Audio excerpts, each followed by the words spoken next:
El movimiento estudiantil de 1929 en México se encuentra en una secuencia de movimientos de reforma universitaria en América Latina.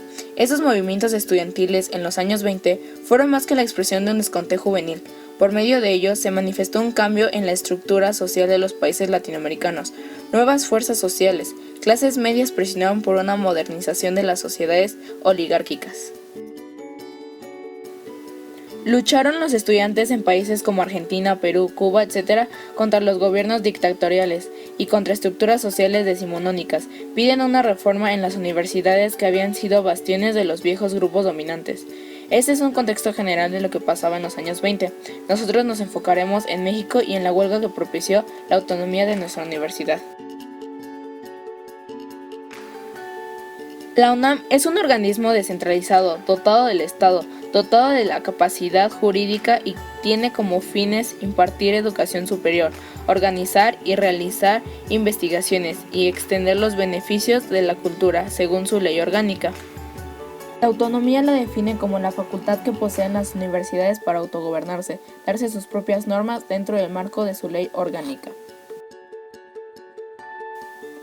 La autonomía de la UNAM fue conseguida gracias a la huelga de 1929. En el gobierno del entonces presidente Emilio Portes Gil, la educación estaba en su punto más crítico. La Universidad Nacional, junto con diferentes asociaciones estudiantiles, mandó una carta al presidente y al secretario de Educación Pública.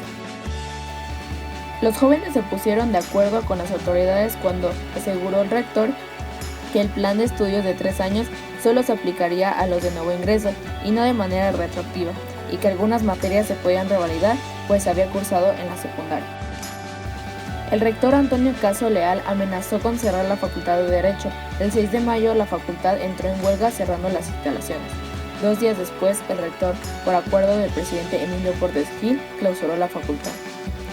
El 9 de mayo, los estudiantes declararon formalmente la suspensión de actividades y se formó un comité de huelga para centralizar las decisiones.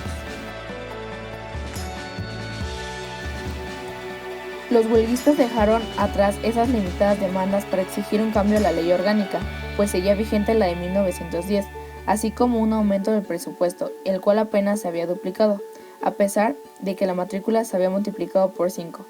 La huelga se extendió hasta afectar a 22 escuelas y 18,000 alumnos. El gobierno entró en negociaciones con los huelguistas a través del Dr. José Manuel Piug Casaurang, exsecretario de Educación, quien luego de escuchar las demandas de la grey estudiantil, recomendó al presidente la solución del conflicto y la prevención de conflictos posteriormente mediante la concesión de una absoluta autonomía técnica, administrativa y económica a la Universidad Nacional. La autonomía demandada por los estudiantes se entendía como la independencia frente al gobierno y la designación de autoridades en el seno de la institución y con sus propios mecanismos. El tema ya había sido ampliamente debatido en los años anteriores, pues en 1928 se había formado una comisión de universitarios que redactó un proyecto de ley orgánica, cuyos puntos medulares fueron retomados por Emilio Portes Gil en la ley expedida en julio de 1929.